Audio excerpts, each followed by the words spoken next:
मैं Sonika inspiring women series में आप सभी का बहुत बहुत स्वागत करती हूँ। और आज मेरे साथ हैं संगीता बनर्जी जी, जो हैंडीक्राफ्ट का बिजनेस करती हैं। बहुत सारे आर्ट से उनका नाता है। बहुत सारे कई तरीके के आर्ट वो बनाते हैं, ज्वेलरी भी बनाते हैं, चॉकलेट मेकिंग का बिजनेस करते हैं। काफी इंटरेस्टिंग है उनकी लाइफ, आज उनसे जानते हैं। और उनकी लाइफ की जर्नी को उन्होंने किस तरीके से डिजाइन किया है।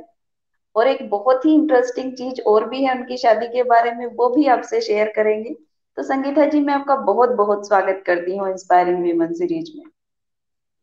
Hello Sonika ji, thank you. पहले तो बहुत धन्यवाद मुझे इस ये जैसा अपॉर्चुनिटी आपने दिया है, जो मेरे स्टोरी को शेयर करने का एक मौका है। तो पहले तो बहुत धन्यवाद उसके लिए। और मुझे बहुत खुशी हो रही है कि अपना जो भी मैं करती हूँ उसके बारे में सबके साथ शेयर कर सकती हूँ आज।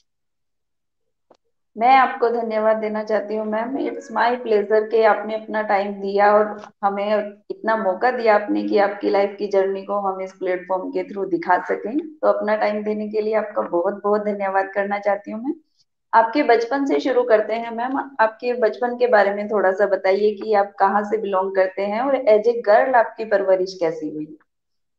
जी, मैं born and brought up in Bangalore, actually born in Mysore, brought up in Bangalore. तो जी। मेरे परिवार में मेरे मम्मी पापा और एक छोटी बहन है। और परवरिश तो यहीं पे हुई है। फिर स्कूलिंग हुआ सेंट एंस स्कूल में। और कॉलेज हुआ क्राइस्ट कॉलेज में। मैंने बीकॉम किया हुआ है। और जी। बचपन से ही बहुत थोड़ा घरेलू ये ज्यादा है मुझ में, तो ज्यादा पेंटिंग आर्ट और घर में जो चीजें ज्यादा ये की जाती हैं, उन सब चीजों में मुझे ज्यादा इंटरेस्ट रहा है हमेशा। तो जैसे रंगोली डालना, फिर जो ये सब होता है, छोटी छोटी चीजें होती है, उससे क्राफ्ट बनाना। तो ये सब चीजों में, और मेरे पापा का भी बहुत इंटरेस्ट था वो क्राफ्ट और आर्ट के रिलेटेड, जो जो छोटी चीजें जैसे पुतलियां बनाना, स्कूल में जो प्रोजेक्ट होता था, उस सब में हेल्प करते थे बहुत। और मम्मी का बहुत पेंसिल आर्ट में बहुत इंटरेस्ट था, बहुत स्केचिंग करती थी अपने टाइम पे। तो आर्ट ओके। के साथ पली बड़ी हूँ। तो बचपन भी बहुत अच्छा गुजरा है ऐसे ही। और उसके बाद कॉलेज किया है, क्राइस्ट कॉलेज यहीं से। और कॉलेज के जी। बाद जॉब ज्वाइन किया। और एक दो तीन आईटी कंपनीज में काम किए हैं मैंने, जैसे जूनिपर, हेवलेट पैकर्ड, रॉयटर्स जैसे मल्टीनेशनल कंपनीज में काम किए हैं। तो जी। Basically okay ma'am. तो मैं आपसे पूछना चाहती हूँ, क्या कोई कल्चरल बाउंडेशन बचपन में फेस किया है, जैसे लड़कियां अपने बचपन में फेस करती हैं कि नहीं, बाहर पढ़ने नहीं जा सकते हो, दूर नहीं जा सकते हो, अकेले हॉस्टल में नहीं रह सकते हो। तो क्या कभी इस तरह का चैलेंज आया पढ़ाई के वैसे दौरान? चैलेंज, जी थोड़ा बहुत तो था, क्योंकि फैमिली थोड़ी कंजर्वेटिव है। और मैं भी बाय नेचर बहुत शाई किस्म की, और ज्यादा लोगों से उतना घुल मिल के ये नहीं करती थी, बात नहीं करती थी, बहुत चुपचाप अपने ही इसमें रहती थी हमेशा। तो ओके। घर पे भी बहुत लगता था कि हमेशा मम्मी पापा है, फैमिली है, तो वहीं पे रहने का ये था हमेशा। कभी भी ऐसा नहीं हुआ कि मेरे बहुत सारे कजिन्स हैं, तो सभी मेजोरिटी ऑफ देम बाहर जाके पढ़ाई किया है, उन लोगों ने हॉस्टल में रह के किया है। पर मुझे हमेशा लगता था कि नहीं नहीं, घर पे ही मम्मी पापा के साथ ही रहेंगे, यहीं पे सब पढ़ाई वढ़ाई करेंगे। और उनका भी वही टाइप का जो है स्वभाव था कि मुझे बहुत पैम्पर करके, मतलब बाहर कहीं नहीं जाना है, घर पे ये करके रखना है, उस किस्म का ये था। पर जैसे जैसे हम बड़े होते हैं, थोड़ा थोड़ा उसमें स्वभाव में चेंज भी होता है। और लोगों के साथ मिलजुलना वो सब रहता है, तो जानने लगते हैं सब कुछ। तो उसके बाद मेरा भी नेचर जो है थोड़ा चेंज होने लगा। From being a very shy and quite girl in the family, थोड़ा थोड़ा करके मैं सबके साथ मिलजुल के बातें करती थी। फिर उसके बाद अभी बहुत सारे फ्रेंड्स हो गए, तो लोगों के साथ मिलना जुलना सब उसके बाद चेंज हुआ। Okay ma'am. आपकी हॉबीज क्या क्या है? आर्ट के अलावा और किस किस चीज का शौक है आपको? आर्ट के अलावा मेनली मुझे चॉकलेट मेकिंग में बहुत इंटरेस्ट है। एक्चुअली ये कैसे हुआ है, जैसे इट वाज एन एक्सीडेंट कि मैंने जैसे ही कॉलेज खत्म किया फिर थोड़ा ऐसे रिसर्च करती रही, तो मुझे कोई छोटा सा एक कोर्स के बारे में पता चला जहाँ पे सिखा रहे थे कि चॉकलेट कैसे बनाते हैं, और सबको चॉकलेट ओके। बहुत पसंद है। तो मुझे लगा कि ठीक है, घर पे ही अगर ये बना सकते हैं तो बहुत अच्छा हुआ, हमको भी खाने को मिलेगा और सबको खिलाएंगे भी। बिल्कुल। तो ऐसा करके जाके शुरू किया था, एक छोटा सा कोर्स लिया था मैंने 2-3 घंटों के लिए। और वो actually it created a very good interest मुझ में कि हाँ, ये मैं भी ओके। बना सकती हूँ। तो घर पे ज्यादा एक्सपेरिमेंट करने लगी मैं, ज्यादा फ्लेवर्स, अलग अलग किस्म की फ्लेवर्स मिला के उस चॉकलेट को बनाने लगी। फिर मेरे दोस्त आए घर पे, मेहमान आते थे तो सब बना के खिलाती थी उनको, तो उन सबको बहुत पसंद आ गया। तो जी। वैसे ही वो स्पार्क आ गया कि चलो इसको सबको पसंद ही आ रहा है, तो क्यों ना इसको और थोड़ा सा माने ज्यादा बिजनेस में ये देंगे। कन्वर्ट कर दिया जाए। जी। जी। तो वही करके थोड़ा सा ये किया था, छोटा सा एक चॉकलेट का बिजनेस शुरू हुआ मेरा। तो पहले ओके। ऐसे ही आसपास में जो अपार्टमेंट में और घर घर में फ्रेंड्स सबको चॉकलेट का ये देती थी, गिफ्ट्स में देती थी। और चॉकलेट्स बहुत मतलब जैसे अलग अलग डिजाइनों में बनाती थी, जैसे एनिमल्स के शेप हुए, या फिर कोई हम्म। फ्लावर का शेप हुआ, रोज, ऐसा डिफरेंट डिफरेंट शेप्स में चॉकलेट्स बनाने लगी, उसमें अलग अलग फ्लेवर्स डाल के बनाने लगी। तो सबको ये बहुत पसंद आया। और उसके साथ शुरू हुआ मेरा चॉकलेट का बिजनेस। तो वैसे ही ओके, तो थोड़ा अपनी हॉबी को ही आपने अपना बिजनेस बना लिया। जी, जी। और उसके अलावा आर्ट का भी बहुत शौक था, बचपन से ही, जैसे मैंने बताया। तो आर्ट का जी। इंटरेस्ट पहले बचपन में बहुत सारा पेंसिल स्केचेस और पेंटिंग्स वो सब बनाती थी। और हम्म। जैसे आगे बढ़ते बढ़ते जब कॉलेज खत्म हुआ, फिर उसके बाद छोटे मोटे क्लासेस लेने लगी, जो आसपास के बच्चे हैं या फिर मेरे कॉलीग्स है क्लास में जो पढ़ते थे मेरे साथ, उनको थोड़ा बहुत सिखाना, ये सब करती थी। और ओके। क्राफ्ट का बहुत इंटरेस्ट होने लगा। तो ऐसे ही जो हॉबी था वो थोड़ा थोड़ा करके मेरा प्रोफेशन जैसा भी बोलिए, या फिर इंटरेस्ट बिजनेस में बदल गया। और वही जी। चल रहा है अभी।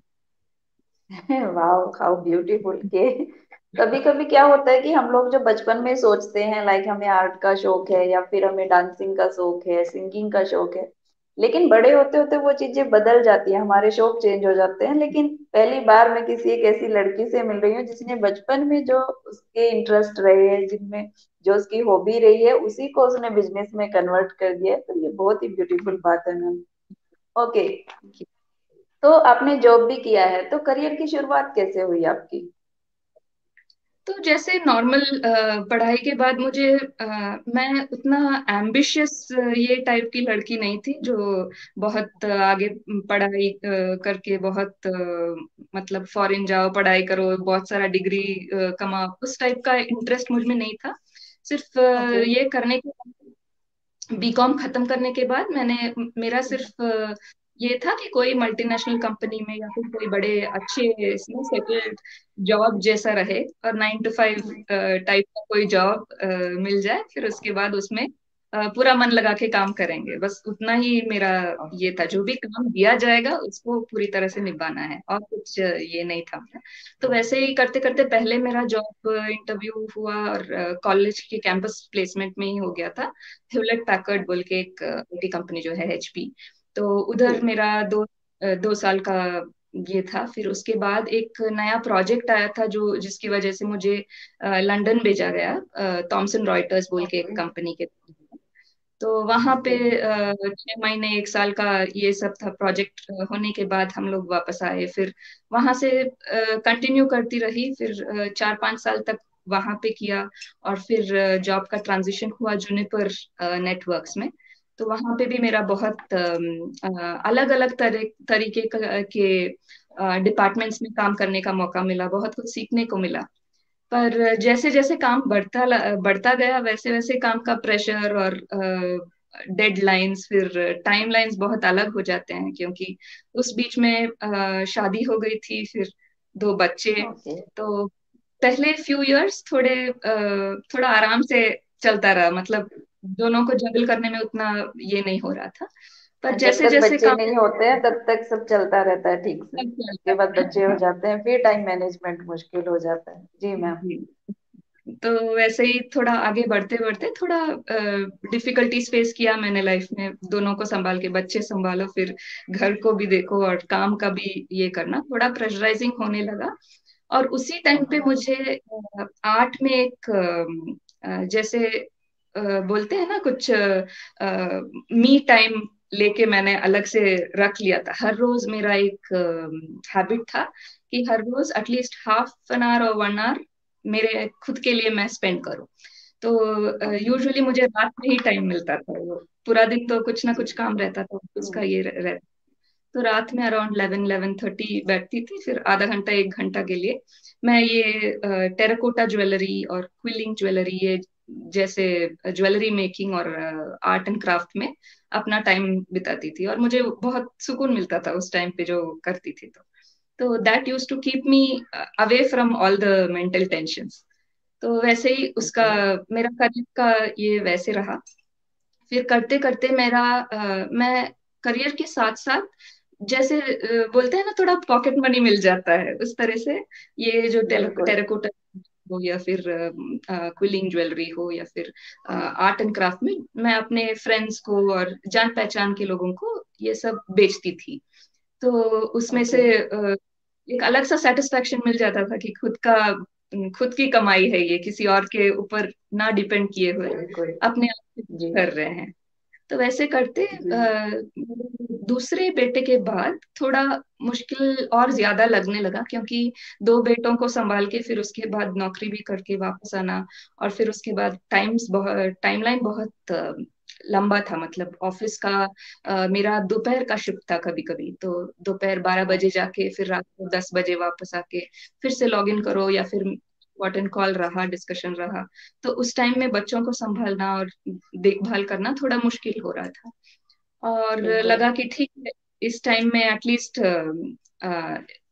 कुछ ऐसा अगर मैं खुद के दम पे कर सकती हूँ और टाइम भी बिता सकती हूँ फैमिली के साथ, तो क्यों नहीं। तो यही सोच था एक। और एक बहुत बड़ी बात है कि फैमिली का बहुत बड़ा सपोर्ट था मेरा। मेरे हस्बैंड जी। हमेशा से ही मुझे एंकरेज करते हैं, और हर वक्त बोलते रहते हैं कि नहीं, तुम अपने दम पे कुछ करो, तुम कर सकती हो, और वो एंकरेजमेंट हमेशा रहता है। हस्बैंड और जी। मदर इन लॉ हमेशा, जब मैं बिजी रहती हूँ, कुछ ये है, मेरा चॉकलेट का एग्जीबिशन है या फिर कुछ सेल का ये है, तो वो संभाल लेते हैं यहाँ पे जो करना है। तो मैं इसके बारे में ना सोच के, घर के चीजों के बारे में ना सोच के, पूरा अपना ध्यान उस तरफ बटा सकती थी। तो फैमिली सपोर्ट भी बहुत इम्पोर्टेंट है, और वो मुझे मिला बिल्कुल। टचवुड। तो ये एक रीजन था। तो मेरा जो जॉब का ये था, वो मैंने सोचा कि ठीक है, अभी एक थोड़ा सा ब्रेक ले लेते हैं, और बाकी चीजों में ज्यादा टाइम बिताने का भी टाइम आ गया है। तो उस ओके। वजह से मैंने जब मेरा बेटा 6-7 महीने का था, तो मुझे लगा कि नहीं, अभी थोड़ा सा ब्रेक लेना चाहिए, तो घर पे भी ज्यादा ये देना चाहिए। तो इसलिए मैंने जॉब से एक ब्रेक लिया था। फिर ओके, जैसे छोड़ ही दिया। जी। छोड़ दिया उसके, तो उसके बाद जब बच्चे के साथ टाइम बिताने लगी, फिर घर पे बाकी का काम सब करके थोड़ा थोड़ा टाइम मिलता था, तो मुझे लगा कि उस टाइम को वेस्ट नहीं जाना चाहिए। उस टाइम में भी कुछ ना कुछ करते रहना चाहिए। और वो आइडल जब बैठते हैं जो लोग 13-14 साल तक काम किए हैं, तो घर पे चुपचाप बैठना थोड़ा नहीं बैठ ये सकते हैं, बिल्कुल भी लगता नहीं बैठ सकते हैं जी। तो फिर ऐसे करते थोड़ा पेंटिंग करना शुरू किया मैंने, फिर से अपना जो ये था आर्ट का जर्नी था, फिर से शुरू किया वहां से। तो ओके। वैसे करते करते मुझे इंटरनेट पे एक चैलेंज दिखाई दिया, जो था 30 days folk art, Indian folk art challenge. तो वो जी। था 30 डेज के लिए आपको एक इंडियन फोक आर्ट को चुनना है, और उस फोक आर्ट के बारे में आपको कोई डिपिक्शन करना है, कोई ड्राइंग या पेंटिंग आपको बनानी है, और बस पोस्ट करना है। इसका कोई मतलब मॉनेटरी कोई बेनिफिट या फिर ये नहीं था, प्राइस वाइज कुछ नहीं था, पर it was just a challenge कि आप कर सकते हो कि नहीं। और ये मुझे बहुत एक्साइटिंग लगा कि 30 डेज जी के लिए मैं कुछ अलग नया भी सीख सकती हूँ, और कुछ अपने हिसाब से कुछ कर भी सकती हूँ। तो इस वजह से मैंने वो आर्ट चैलेंज एक्सेप्ट किया, और बनाना शुरू किया। मैंने हर रोज एक घंटे के लिए मैं अपने लिए टाइम निकाल के रख देती थी, और एक फोक आर्ट का मैं ये बनाती थी, पेंटिंग बना के पोस्ट करती थी। और ये मुझे बहुत मोटिवेट किया कि, क्योंकि मैं मुझे लगा कि हाँ मैं भी कुछ कर सकती हूँ, मुझ में भी वो टैलेंट है कि ये आर्ट को मैं आगे लेके जा सकती हूँ, सिर्फ उस पीरियड के लिए नहीं, बल्कि आगे भी थोड़ा कुछ उसी को कंटिन्यू मैं करना चाहिए। कंटिन्यू करना चाहिए, मुझे ऐसे ही छोड़ना नहीं चाहिए। तो ऐसे करते हम्म, करते मुझे अ, एक और आर्ट फॉर्म फॉर्म का ये मिला, जो है रेसिन आर्ट। तो रेसिन जी आर्ट के बारे में मैंने पढ़ा था, और फिर जब मैंने देखा, ये एक रेसिन, एक इपॉक्सी रेसिन बोल के एक लिक्विड होता है, उसको जी एक हार्डनर, दोनों को मिलाने के बाद वो सॉलिडिफाई हो जाता है। जैसे उसको अलग अलग पेंट के पिगमेंट और पेंट कलर देके उसको अलग अलग ओके। तरीके से मोल्ड किया जाता है। और थोड़े देर के बाद, जैसे एक दिन के बाद, वो बहुत सख्त बन जाता है, और थोड़ा वो जैसे आपका टेबल डेकोर हुआ, या फिर घर के टेबल लैंप हुआ, वॉल हैंगिंग हुआ, या फिर केक स्टैंड हुआ, ऐसे बहुत बहुत चीजें बना सकती हैं आप। तो इसमें मेरा बहुत ज्यादा इंटरेस्ट बढ़ने लगा। तो उस क्रिएशन में मैं चलती गई, फिर वो बनाना शुरू किया बहुत, और मुझे ये आर्ट फॉर्म बहुत ही अच्छा लगा। तो उसके ओके। बाद ये रेसन आर्ट फॉर्म को मैंने अपना मुझे लगा क्यों ना इसको देखते हैं, थोड़ा एक दो अपॉर्चुनिटी भी बीच बीच में आया कि कोई बर्थडे पार्टी के लिए कोई पूछ रहा था, या फिर कोई घर के किसी का गृह प्रवेश था, तो उनका नेम प्लेट बनाने के लिए एक ये आया, तो ऑर्डर्स ऐसे आने लगे मुझे, और वो अब अभी मेरा जैसे बिजनेस बन गया है। ओके। तो जी मैम, आपकी स्माइल बहुत ही ब्यूटीफुल है एक्चुअली। Thank you.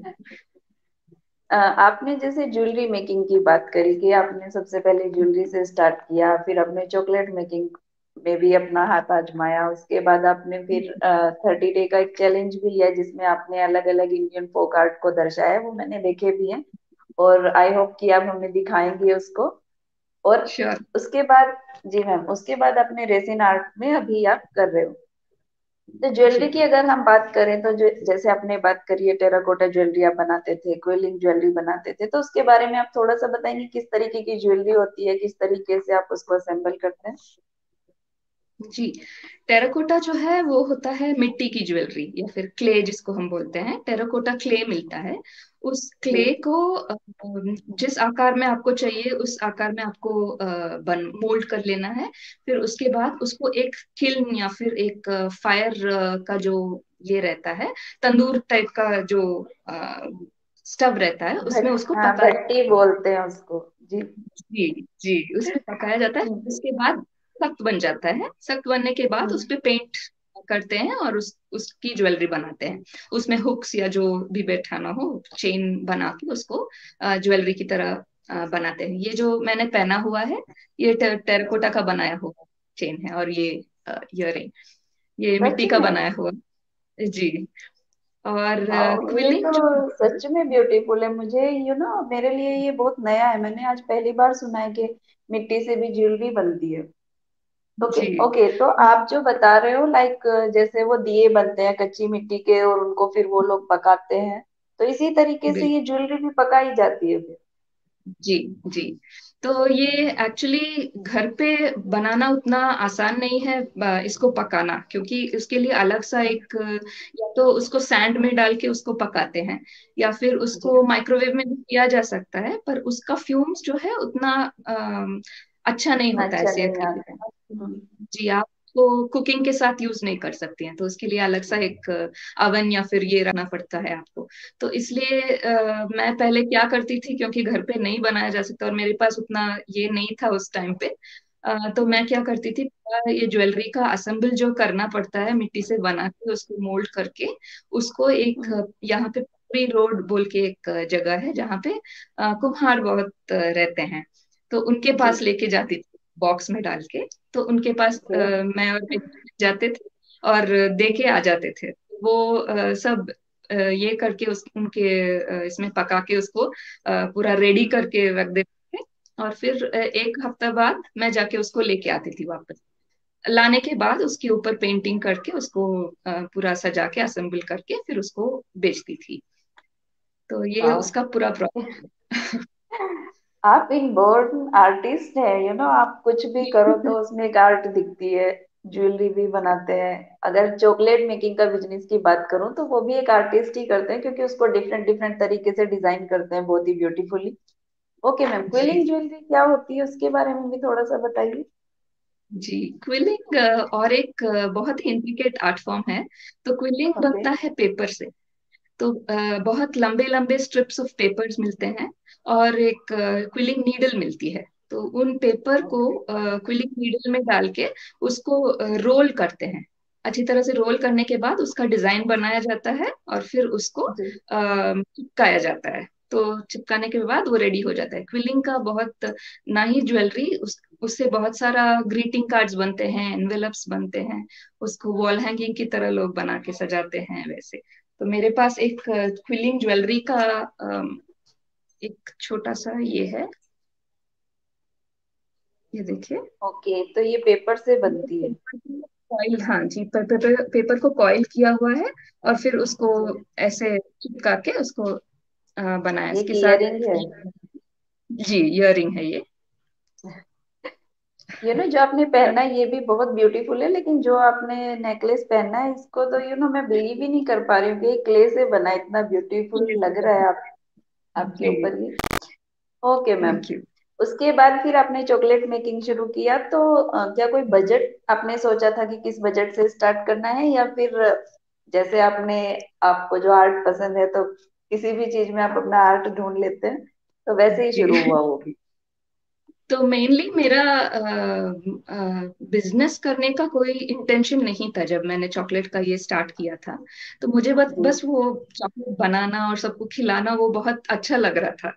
और जैसे जैसे मैंने देखा कि सबको पसंद आ रहा है और सब उसको बहुत ये करके चाह के खा रहे हैं और बच्चे बहुत अप्रिशिएट कर रहे थे बहुत उसको। अप्रिशिएट मुझे करते हैं जी। लगा कि क्यों नहीं? तो एक आध बर्थडे पार्टी के लिए मुझसे मेरे दोस्त आके पूछ रहे थे कि ऐसा बर्थडे पार्टी है, बाहर से खरीदने के बजाय अगर घर पे चॉकलेट बनाया जाए तो वो बहुत ही हेल्दी भी रहता है और ये भी अच्छा है कि जी। आप क्यों नहीं इसको सर्व करते हैं।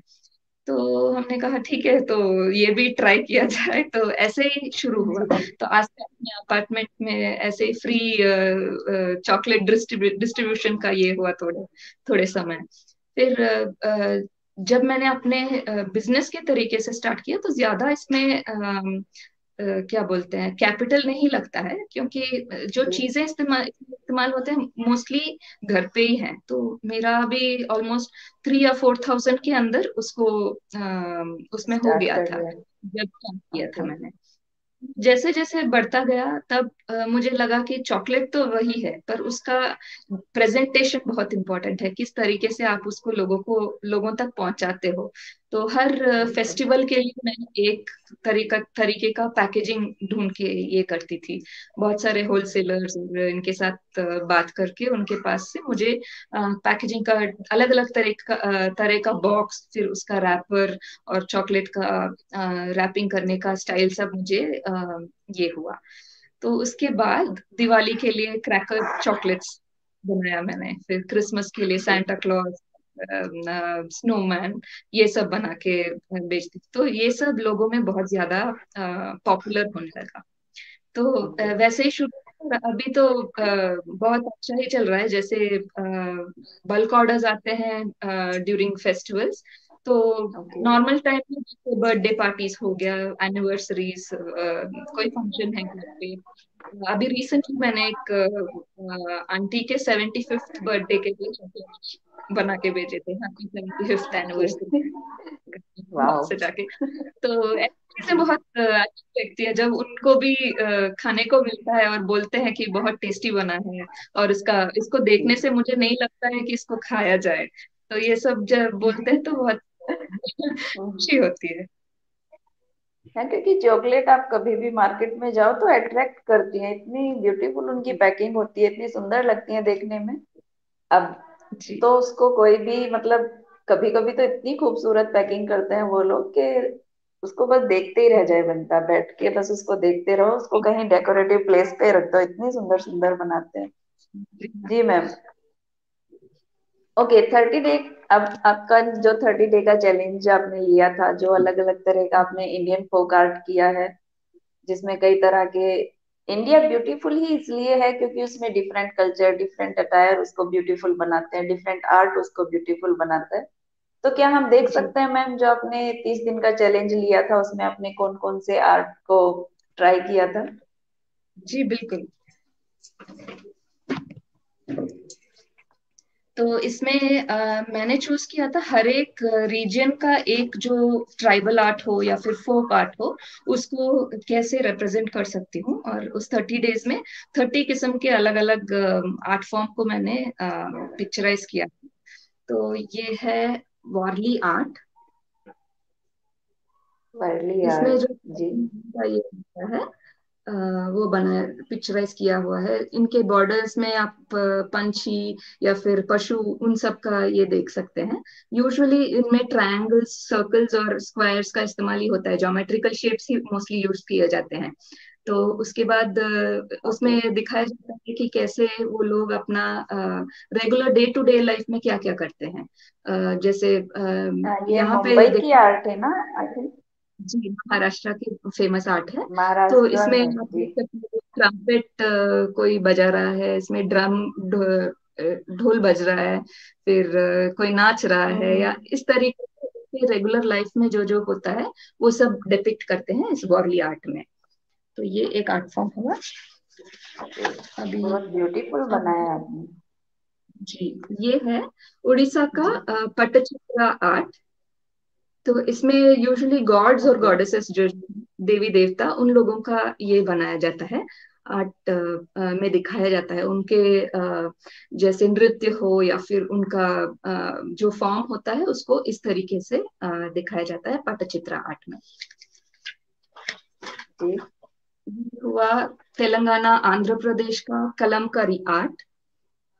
कलमकारी में एक ओके। बहुत सारी डाइस का इस्तेमाल होता है, रेड, ब्लू, ग्रीन, इन कलर्स को आप मेजोरिटी में देख सकते हैं। इस टाइप के आर्ट को आप बहुत सारी साड़ियों जी। में दिखाई देता है। साउथ इंडियन आंध्रा से जो साड़ी ये होती है जी मैम। कलमकारी साड़ी, उसमें दिखाई देता है ऐसा हम्म। डिजाइन। ये है सांची आर्ट। सांची आर्ट एक आर्ट है बिहार उस साइड से। और ये है स्टेंसिल आर्ट भी बोलते हैं इसको। जैसे आप देख सकते हैं सब कुछ स्टेंसिल के ऊपर, अगर स्टेंसिल को रख के आप पेंटिंग करेंगे तो कैसा दिखेगा, उस टाइप का है इसमें। इसमें डिपिक्ट किया हुआ है श्री कृष्ण कालिंगा के ऊपर जो नृत्य कर रहे हैं, उसका हाँ, जो डिपिक्शन है ये। नृत्य कर रहे थे। जी। जी ये है फड पेंटिंग, ये राजस्थान का फेमस पेंटिंग है। जी। तो उनके इसमें जो जो होता है, जैसे राजा महारानियों का जैसा ये होता है उनका पैलेस, उनके आसपास की जो जो दृश्य होते हैं वो सब देखने को मिलता है। जी। तो इस तरीके से बहुत सारी आर्ट फॉर्म को मैंने ये किया हुआ है। ये है कावी कले। ये मलनाड रीजन में जी। मैंगलोर और के इसमें अ, बनता है। ये मेनली रेड ऑक्साइड के वॉल्स में बनाई जाती हैं, और ओके। टेम्पल्स के वॉल में और टेम्पल्स के जो सीलिंग में आपको दिखाई देगा इस टाइप का जो वॉल पेंटिंग है। टेक्सचर। ओके। म्यूरल पेंटिंग है ये। जी। और ये है सौरा आर्ट। ये भी एक ट्राइबल जी। आर्ट है। तो मोस्टली आपको जैसे हॉर्स, एलिफेंट और ऐसे एनिमल्स के ये दिखाई देंगे। और ये भी वॉरली आर्ट के जैसा ही है, सिमिलर स्क्वायर्स, ट्रायंगल्स, उसको बेस रख के बनाया जाता है ये सौरा आर्ट। जी। जी, ये खोबार पेंटिंग है, मधुबनी का एक आर्ट फॉर्म है ये भी ओके। मधुबनी रीजन से बनाई है ये। जी। यूजुअली जब वेडिंग्स होते हैं तो उस टाइम पे हम्म। ये बनाई जाती है, उनके जो कपल जो है उनके वॉल के ऊपर बनाया जाता है ये खोबार ओके, आर्ट। कहाँ पर बनाई जाती है मैम? मधुबनी रीजन में, बिहार। ओके, मधुबनी में, बिहार। Okay okay. जी जी। जी। और ये है केरला म्यूरल पेंटिंग। जी। तो इस ये म्यूरल्स है, जनरली केरला के म्यूरल्स बनाए जाते हैं। Mostly Shiv okay. पार्वती या फिर उनके देव देवताओं का ये रहता है। यूजुअली येलो, ऑरेंज ऐसे रंगों का इस्तेमाल किया जाता है। और जी। म्यूरल्स जैसे बनते हैं वॉल आर्ट में, जैसे बनते हैं ये भी वही इस्तेमाल होता है। ये आपने अर्धनारीश्वर बनाए हैं? जी जी। जी। और ये हुआ गोंद आर्ट। ये ओके। भी एक ट्राइबल आर्ट फॉर्म है। इसमें मोस्टली ऐसे आप देख सकते हैं सर्कल्स और ये डिजाइन्स ऐसे बनते हैं, और सब डिजाइन के ऊपर आपको लाइंस और डॉट्स दिखाई देंगे हर जगह। तो पूरा जी। जी। उनका बनता है, उसके ऊपर पूरा डॉट्स और लाइंस से भरा जाता है। ओके।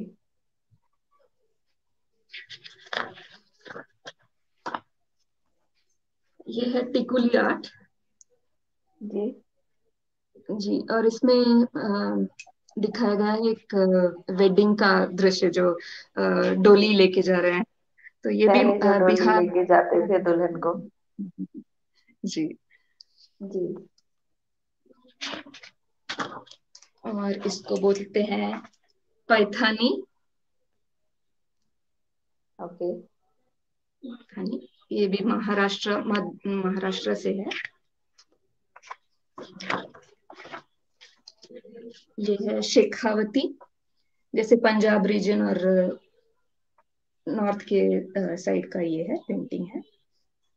उनका वॉल का ओके। ये भी देखेंगे अगर हम, तो ये ऐसा जो मार्बल और इसका पेंटिंग रहता है, तो वो उसके ऊपर बनाया जी। जाता है। यूजुअली मार्बल और ग्रेनाइट का जो ये रहता है वो ऐसे बनता है। इस पैटर्न में बनाते हो? जी। और ये है Cheriyal painting. Sorry, okay. Cheriyal ये तेलंगाना और साउथ का इसका फेमस पेंटिंग है। और ये गंजीफा आर्ट जी। है, इस तरह की है। गंजीफा आर्ट जी। मैसूर का बहुत फेमस पेंटिंग है। और इसको, जी। इसका स्पेशलिटी है कि वो छोटे छोटे कार्ड्स की तरह बनाए जाते थे ये वाले पेंटिंग्स। ओके। और उन कार्ड्स को उस जी। जमाने के राजा रानी बैठ के खेलते थे। तो अलग अलग तरीके के डिजाइन जो है वो कार्ड के शेप में छोटे छोटे स्क्वायर या राउंड के हिसाब से बनाए जाते। तो जैसे जैसे हम ये सब पेंटिंग बनाती थी मैं, तो मुझे उस रीजन और उस एरिया का भी बहुत सारा कल्चरल हिस्ट्री और ये सब बिल्कुल। अ, जानने का बहुत अच्छा मौका मिला था। सीखने को इसको मिलता है। जी जी। कालीघाट पेंटिंग। तो मोस्टली दुर्गा माँ, सरस्वती ओके। और का ये रहता है, कोलकाता, वेस्ट बंगाल उस साइड से ये जुड़ा है। जी। ये है पिछवाई आर्ट, जो राजस्थान का एक फेमस आर्ट फॉर्म है। तो ये गाय जी। मोस्टली पिछवाई आर्ट में आप देख देख सकते हैं। गाय जो पिंक बैकग्राउंड में या फिर येलो ऐसे इसमें आपको दिखाई देगा। और कमल का बहुत ये रहता है, महत्व रहता है उनके पेंटिंग्स में। ये और ओके। श्रीनाथ जी का ये बनाया जाता है, ये गाय और श्रीनाथ जी का मेनली उनका पेंटिंग्स है।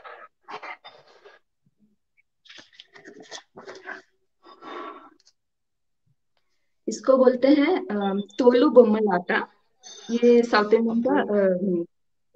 का आंध्र प्रदेश का एक फेमस आर्ट फॉर्म है। तो जैसे जी। पपेट्री बोलते हैं तो उनको हाँ, स्ट्रिंग्स पपेट बना के बनाते। हम्म। ये करते हैं, इसको डिपिक्ट किया हुआ है यहाँ पे। और इसके अंदर वो लोग बहुत सारा लाइट भी लगाते हैं पीछे से। तो जब हम्म। इसको मूव करते हैं वो पपेट स्ट्रिंग, तो वो लाइट का भी रिफ्लेक्शन उसके ऊपर से निकलता है, तो बहुत सुंदर लगता है देखने में। जी हाँ जी मैम, बहुत खूबसूरत लगता है। Most of it I have covered. तो ओके। ये जी जी बहुत ही एक दिखाइए। enriching experience था ये, जो 30 डेज का चैलेंज जो मैंने लिया था। बहुत सारा कुछ सीखने को मिला और बहुत कुछ पढ़ने को मिला। तो हमारे कल्चर में बहुत सारा ऐसी चीजें हैं जो हम सीख सकते हैं, ये सब देखने के बाद लग रहा है बिल्कुल कितना वेराइटी ऑफ थिंग्स है ना हमारे इंडियन कल्चर में। बिल्कुल। और मुझे ये मैं कहूंगी यहाँ पे कि मुझे ये सोच के कभी कभी बहुत दुख होता है कि इंडिया में इतनी तरीके के आर्ट है, इतनी ब्यूटी हमारे देश में है, लेकिन हम लोग अपनी ब्यूटी की अच्छे से मार्केटिंग आई थिंक नहीं कर पाते हैं। अगर कोई बाहर जी से, कोई अब्रोड से, कोई फॉरेन में मंडाला आर्ट बनाता है या फिर वर्ली आर्ट बनाता है तो उसको हम लोग खरीदना पसंद करते हैं। अगर इंडिया में कोई बिल्कुल। इस तरीके का आर्ट बना रहा है, उसको प्रमोट कर रहा है, तो उसको मतलब जितना वो डिजर्व करती है आर्ट, उतना उसको प्लेस नहीं मिला है। तो मैं यहाँ पे रिक्वेस्ट करूंगी कि इंडिया बहुत ही ब्यूटीफुल है, full of culture, full of beauty. तो ये जब अभी आपने दिखाया है, आई एम स्पीचलेस एक्चुअली। इतना सुंदर सुंदर आपने बनाया है डिफरेंट कल्चर को, जो डिपिक्ट करता है डिफरेंट हमारे जो प्राचीन काल से जो चली आ रही हैं चीजें, उनको देखना एक बहुत ही अच्छा लगा मुझे, आपने दिखाया ma'am. Thank I you. Hope कि आपसे बहुत सारे लोग इंस्पायर हों और अपने कल्चर के बारे में पढ़ें, अपने कल्चर के बारे में सीखें और उसको एक रेस्पेक्ट दें। जी मैम। जी तो बिल्कुल। आपने जो बोला कि वो प्राइस, उसमें प्राइस मनी कुछ नहीं था 30 डे के चैलेंज में, लेकिन मैं कहूंगी कि ये प्राइसलेस है। आपने इससे इतना कुछ सीखा है, इतना कुछ आपको इसके बारे में पता है, इतने अच्छे से आपने इसको निभाया, 30 दिन तक आपने नई नई चीजें सीखी, नए नए इंडियन आर्ट को ड्रॉ किया है, तो ये बहुत ब्यूटीफुल है। तो इसके थैंक लिए यू मैं मैम। आपको गोल्डन मैंगो रियल स्टोरीज की तरफ से हैट्स ऑफ करना चाहती हूँ कि कम से कम आपने ये अटेम्प्ट लिया, तो उसके लिए आपको थैंक यू। बहुत बहुत हेड्स ऑफ, और दिल से मैं बोल रही हूँ। Okay ma'am. संगीता जी, जैसे आपने बताया कि आप रेसिन आर्ट भी बनाती हैं, तो क्या उसके कुछ सैंपल्स हम लोग देख सकते हैं लाइव, अगर आप जी दिखाना जरूर। चाहें तो? जी मैम। जी। तो रेसिन आर्ट बहुत सारे जगह पे यूज किया जा सकता है, जैसे टेबल डेकोर हो गया, या फिर आपका वॉल हैंगिंग हो गया, या फिर बहुत सारे ये हैं cake stands, cup cake stands, trays, ये सब बनाया जाता है। जैसे मैंने जी। एक वॉल डेकोर बनाया है, ये ओशन के ऊपर बेस्ड वाह, है। ये जैसे बहुत ज्यादा ब्यूटीफुल है एक्चुअली। ये बिल्कुल थैंक यू। ओशियन तो लग रहा है, वाटर का जो इसमें रिफ्लेक्शन आ रहा है और बिल्कुल साफ दिख रहा है पानी। तो ये जी, आप किस ये तरीके से रेसिन बहुत बनाते हो? glossy रहता है। अ, जैसे ये रेसिन का जो बेस है, ये एक लिक्विड होता है। तो इसमें ओके। पेंट मिलाया जाता है और इस पेंट को पोर किया जाता है इसके ऊपर। और फिर ये वेव्स बनाए जाते हैं हीट या फिर हॉट एयर देके, उसके ऊपर ब्लो करके इसको बनाया जाता है। ये रियल सैंड है और इस पे शेल्स और वगैरह सब लगाया है मैंने। इसके ओके। मैचिंग कोस्टर्स हैं, जैसे ये वाह। ये बना एमडीएफ वुड जो बोलते हैं, वुड के ऊपर बनाया हुआ है ये पेंटिंग का पीस। जी। और तो एक काफी ग्लोसी है डेकोर, ये, इसमें शाइनिंग जी बहुत ज्यादा है। ज्यादा शाइन रहता है। और ये एक जैसे टी लाइट होल्डर बोलते हैं इसको, दिवाली पे जी बहुत हुआ था ये। इसमें जी। एक टी लाइट का लाइट डाल के आप रख सकते हैं, आप आपकी पूजा में या फिर डेकोर कर डेकोरेशन सकते हैं। जी। करते हैं, यूज करते हैं। और बहुत सारी बाकी चीजें भी है, ये बहुत फेमस है अभी छोटे मतलब कॉलेज गोइंग पीपल, या फिर इसका इसका बोलते हैं पॉप सॉकेट। तो इसको फोन के पीछे चिपकाते हैं, सेल्फी लेने के लिए बहुत ये रहता है। फोन के ओके पीछे ओके। पीछे इसको फोन के लिए, ग्रिप के लिए ये बहुत यूज होता है। काम आता है। और जी। फिर जी, और ये एक बनाया मैंने होम।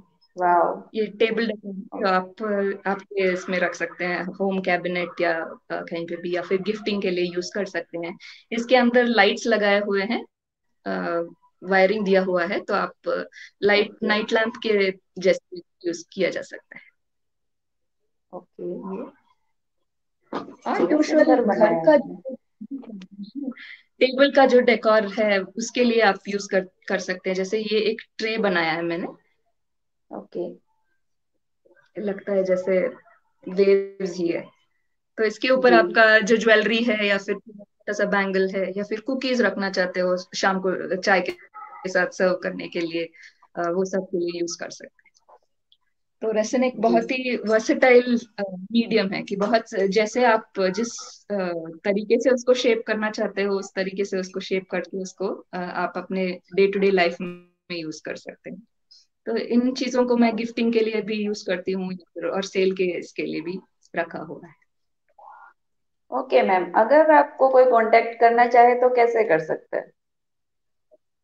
मोस्टली मेरा फेसबुक पेज है और इंस्टाग्राम का पेज है, सैंगोस हैप्पी आर्ट। तो उधर जी। आप मुझे डीएम कर सकते हैं, या फिर मेरा कांटेक्ट डिटेल सब वहीं से आपको मिल जाएगा। आप मुझे मैसेज करने से मैं आपको सारे डिटेल्स आपको उसमें जानकारी दे सकती हूँ उसका। ओके, तो ऑर्डर आप कैसे लेते हैं? व्हाट्सएप से आप ऑर्डर रिसीव करते हैं? जी, तो आप मोस्टली अपना नंबर बता इंस्टाग्राम। दीजिए, क्योंकि होता क्या है कि जब हम लोग गूगल पे जाएंगे तो कोई भी आपके पेज का नाम टाइप करेगा तो कई सारे कॉपीज आ जाएंगे, डुप्लीकेट्स। तो कंफ्यूज हो जाते हैं लोग। तो आप अपना नंबर बता दीजिए, जिससे लोग, अगर किसी को आपसे ये इतने ब्यूटीफुल प्रोडक्ट्स मंगवाने हैं, ऑर्डर प्लेस करना है, तो डायरेक्टली आपको कांटेक्ट कर सकते हैं। जी, मेरा नंबर है 9886 894723। तो इस नंबर पे आप व्हाट्सएप कर सकते हैं, या फिर मेरे पेज सैंगोस हैप्पी आर्ट में आप मुझे मैसेज कर सकते हैं। मैं आपको। अब यहाँ पे मैं आपसे एक बहुत ही खूबसूरत सवाल करने वाली हूँ, जिसका आपको जवाब देना है।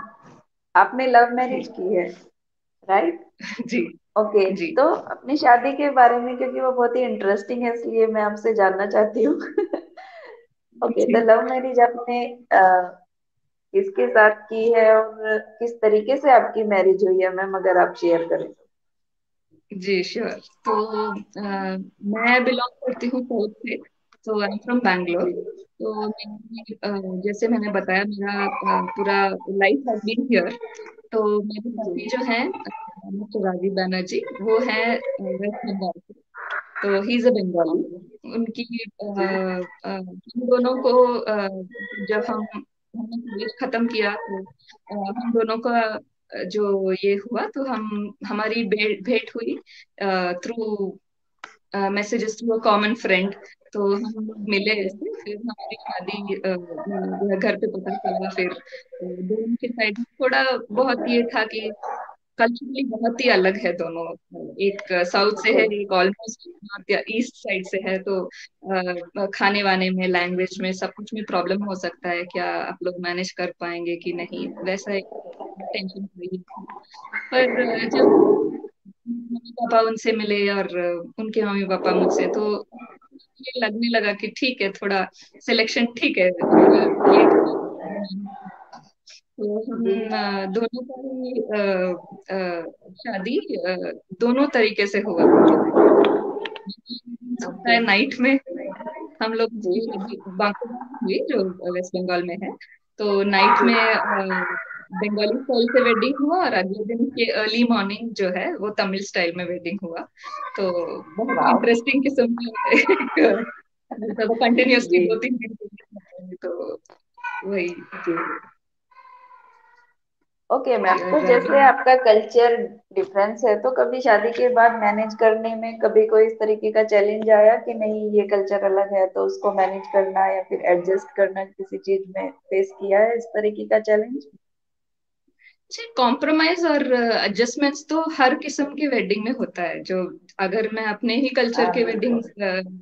शादी करेंगे, तभी भी कुछ ना कुछ एडजस्टमेंट तो करना ही पड़ता है।